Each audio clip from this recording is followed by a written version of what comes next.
الله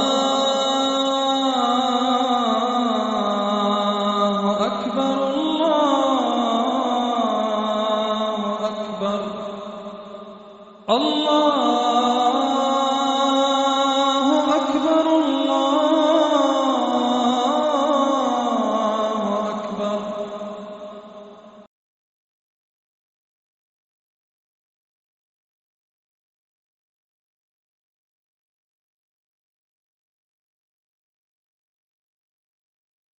الحمد للہ وکفی والصلاۃ والسلام علی عبادہ الذین اصطفیٰ اما بعد.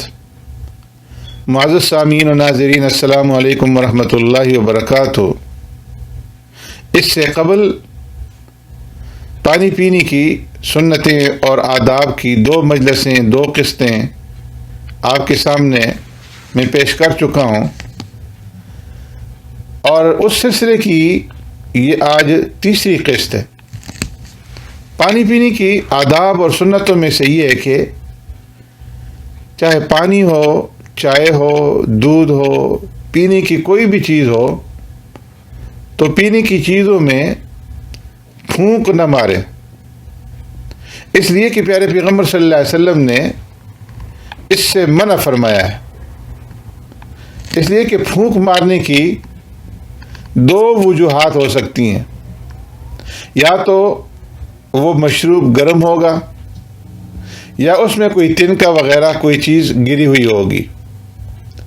اگر وہ مشروب گرم ہے، مثال کے طور پر چائے ہے یا کافی ہے یا قہوہ ہے یا دودھ ہے، اگر گرم ہو تو تھوڑی دیر کے لیے صبر کر لیں اور ٹھنڈا ہونے کا انتظار کریں، اور جب وہ پینے کے قابل ہو جائے تو اس وقت جو ہے پھر اس کو پئیں. اور اگر کوئی چیز اس برتن کے اندر گر گئی ہے تو اس کو بجائے پھونک مار کے نکالنے کے، پھونک مار کے دور کرنے کے، اپنی انگلی سے، چمچ سے یا کسی اور چیز سے نکال کر کے گرا دیں. حضرت ابو سعید خدری رضی اللہ تعالیٰ سے مروی ہے ان النبی صلی اللہ علیہ وسلم نہا عن النفخ فی الشراب فقال رجل یا رسول اللہ القذاة اراها فی الاناء فقال احرقها او كما قال علیہ الصلوۃ والسلام. پیارے پیغمبر صلی اللہ علیہ وسلم نے پینے کی چیزوں میں پھونک مارنے سے منع فرمایا. ایک شخص نے عرض کیا، اگر میں کوئی چیز اس میں گری ہوئی دیکھوں تو فرمایا گرا دو. اسی طرح حضرت ابن عباس رضی اللہ تعالیٰ عنہ بھی فرماتے ہیں، نہا رسول اللہ صلی اللہ علیہ وسلم ان ينفخ فی الاناء. پیارے پیغمبر صلی اللہ علیہ وسلم نے پینے کی چیزوں میں پھونک مارنے سے منع فرمایا.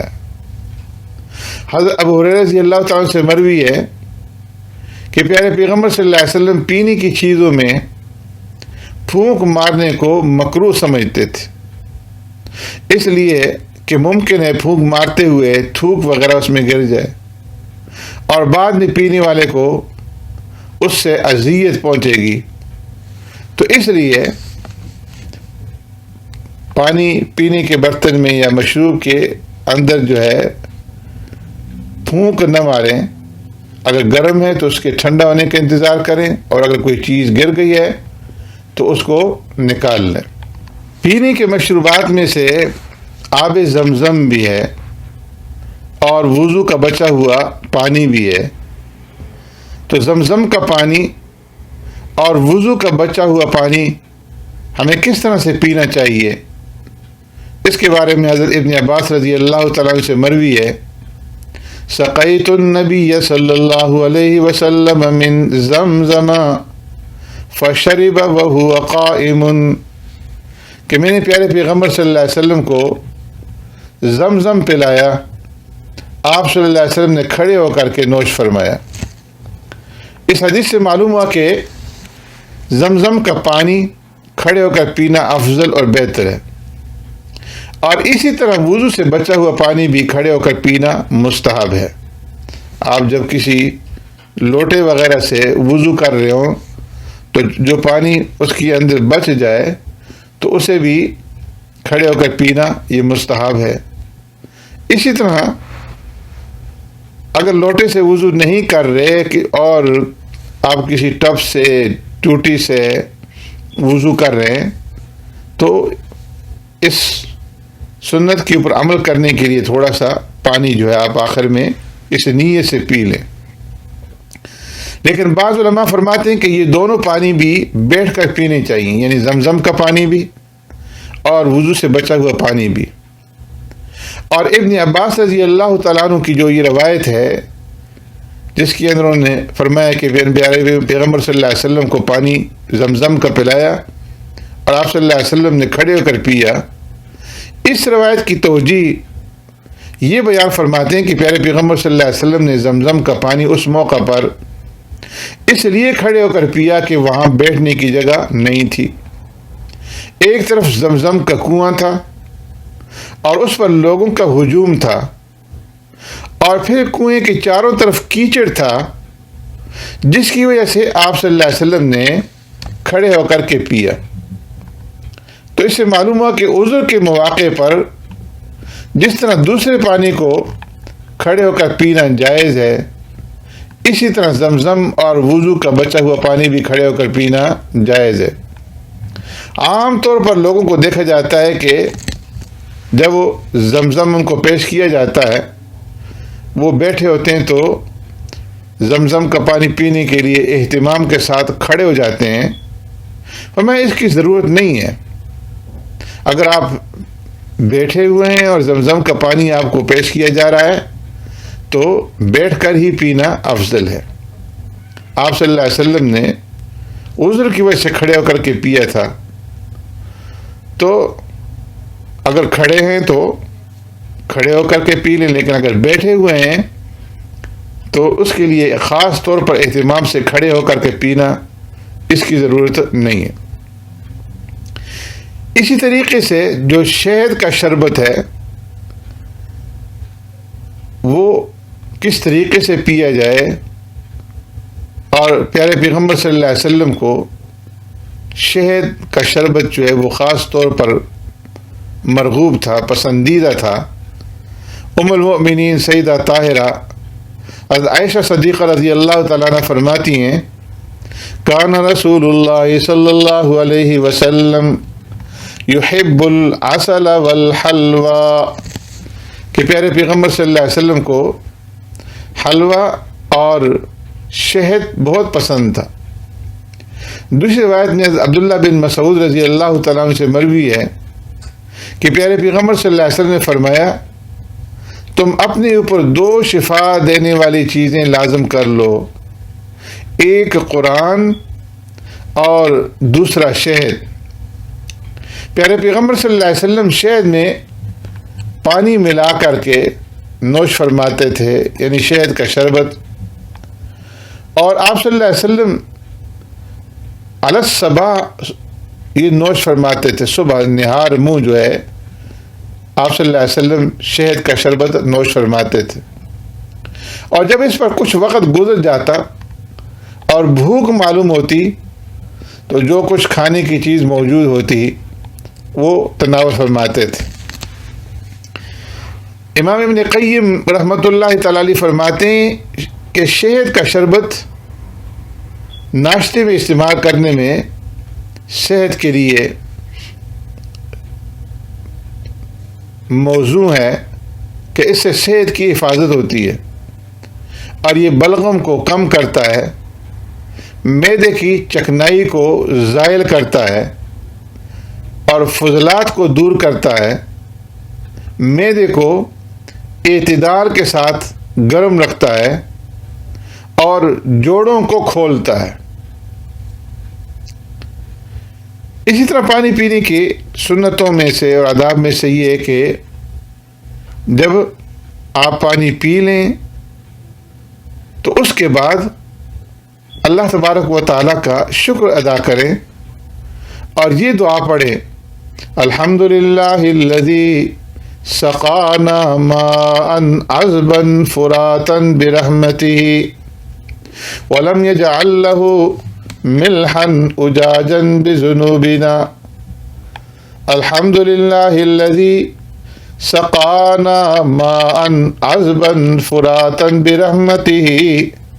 تمام تعریفیں اس ذات کے لیے ہیں کہ جس نے ہمیں بہت میٹھا پانی اپنی رحمت سے پلایا. وَلَمْ يَجْعَلْهُ مِلْحًا أُجَاجًا بِذُنُوبِنَا اور ہمارے گناہوں کی وجہ سے اس پانی کو نمکین اور کڑوا نہیں بنایا. تو پانی پینے کے بعد یہ دعا مانگ لیں. اگر عربی کے الفاظ نہیں آتے آپ کو تو اپنی زبان کے اندر جو زبان آپ بولنے والے ہیں اپنی زبان کے اندر اللہ رب العزت کی اس طرح حمد و ثنا بیان کر دیں کہ اللہ ساری تعریفیں تیرے لیے ہیں کہ تو نے اپنی رحمت سے یہ شیریں اور یہ میٹھا پانی ہمیں پلایا اور ہمارے گناہوں کی وجہ سے اس پانی کو نمکین اور کڑوا نہیں بنایا کہ جسے ہم نہ پی سکتے. اپنی زبان کے اندر بھی آپ یوں اللہ رب العزت سے دعا مانگ لیں, اللہ کی اس نعمت کا شکر ادا کر لیں. حضرت ابو ایوب انصاری رضی اللہ تعالیٰ سے روایت ہے کہ پیارے پیغمبر صلی اللہ علیہ وسلم جب کھانا کھا لیتے اور پانی پی لیتے تو یہ دعا پڑھتے, الحمدللہ الذی اطعم وسقا وسوغہ وجعل لہ مخرجا. تمام تعریفیں اللہ رب العزت کے لیے ہیں جنہوں نے کھلایا پلایا اور اس کو قابل ہضم بنایا اور اس کے نکلنے کا راستہ بنایا. اللہ رب العزت کا یہ انعام ہے کہ اس نے ہماری بھوک مٹانے کے لیے, ہماری پیاس بجھانے کے لیے ہمیں کھلایا پلایا اور کھلانے پلانے کے بعد اسے قابل ہضم بنایا. اگر وہ ہضم نہ ہوتا تو پھر بھی وہ ہمارے لیے باعث زحمت بن جاتا. اگر سرے سے ہمیں کھانے پینے کے لیے نہ ملتا تو پھر بھی ہمارے لیے ایک بہت بڑی تکلیف کا سبب تھا کہ بھوک اور پیاس انسان برداشت نہیں کر سکتا. تو اس رب کا شکر ہے کہ جس نے ہمیں بھوک کے وقت اور پیاس کے وقت کھلایا اور پلایا اور پھر اس کے بعد اس کو قابل ہضم بنایا کہ وہ معدے کے اندر جا کر کے وہ ہضم بھی ہو گیا اور پھر اس کے بعد اس کے نکلنے کا راستہ بھی بنایا کہ اگر وہ پیٹ میں جانے کے بعد پیشاب بند ہو جاتا اور باہر نہ نکلتا تو اس سے بھی انسان کی موت جو ہے وہ واقع ہو جاتی. تو اللہ رب العزت کا کس قدر انعام ہے, کس قدر نعمت ہے کہ بھوک کے وقت اس نے کھلایا پلایا بھی اور پھر اس کو قابل ہضم بھی بنایا اور اس کے نکلنے کا راستہ بنایا. اس کے اوپر اللہ کا شکر ادا کیا جائے. اسی طرح حضرت عبداللہ بن قیس رضی اللہ تعالیٰ عنہ سے روایت ہے کہ پیارے پیغمبر صلی اللہ علیہ وسلم نے ارشاد فرمایا, من اکل فشبع وشرب فروی فقال الحمد للہ الذی اطعمنی فاشبانی وسقانی فاروانی. کہ جس نے کھانا کھایا اور پیٹ بھر کر کے کھایا, وشرب فرویہ پانی پیا اور خوب سیراب ہو کر کے پیا اور پھر اس کے بعد اس نے اللہ تبارک و تعالیٰ سے یوں دعا مانگی, الحمدللہ الذی اطعمنی فاشبانی. تمام تعریفیں اللہ ہی کے لیے ہیں جس نے مجھے کھلایا اور پیٹ بھر کر کے کھلایا, وسقانی فاروانی اور اس نے مجھے پلایا اور خوب سیراب فرمایا. فرمایا جو انسان اس دعا کو کھانے کے بعد اور پینے کے بعد مانگ لے گا, خرج من ذنوبہ کیوم ولدتہ امہ, تو اپنے گناہوں سے ایسے نکل جاتا ہے جیسے کہ آج ہی اپنی ماں سے پیدا ہوا. اللہ کس قدر انعام ہے رب العالمین کا ہمارے اوپر اور کس قدر احسان ہے پیارے پیغمبر صلی اللہ علیہ وسلم کا ہمارے اوپر کہ کیسی کیسی دعائیں ہیں آپ صلی اللہ علیہ وسلم نے ہمیں سکھلائیں اور اس کی تعلیم دی کہ ایک طرف تو اللہ رب العزت ہمیں کھلا بھی رہے ہیں، پلا بھی رہے ہیں، اور اس کی وجہ سے ہماری بھوک بھی مٹ رہی ہے، پیاس بھی بجھ رہی ہے۔ اس کے اوپر اگر ہم اللہ کا شکر ادا کریں گے تو اللہ رب العزت نہ صرف یہ کہ ہماری بھوک مٹا رہے ہیں، بلکہ وہ کھانا ہمارے لیے اس قدر عبادت بن گیا کہ ہمارے لیے باعث نجات بن جائے گا وہ کھانا اور پینا۔ اور خرج من ذنوبی کیوم ولدتہ امہ، گناہوں سے اس طرح پاک اور صاف ہو کر نکلے گا جیسے کہ آج ہی ماں کے پیٹ سے پیدا ہوا۔ اس کے تمام گناہ معاف ہو جاتے ہیں، اور وہ گناہوں سے ایسا پاک اور صاف ہو جاتا ہے جیسا کہ پاک اور صاف ماں کے پیٹ سے پیدا ہوا تھا۔ سبحانک اللہم بحمدک نشہد ان لا الہ الا انت نستغفرک ونتوب الیک۔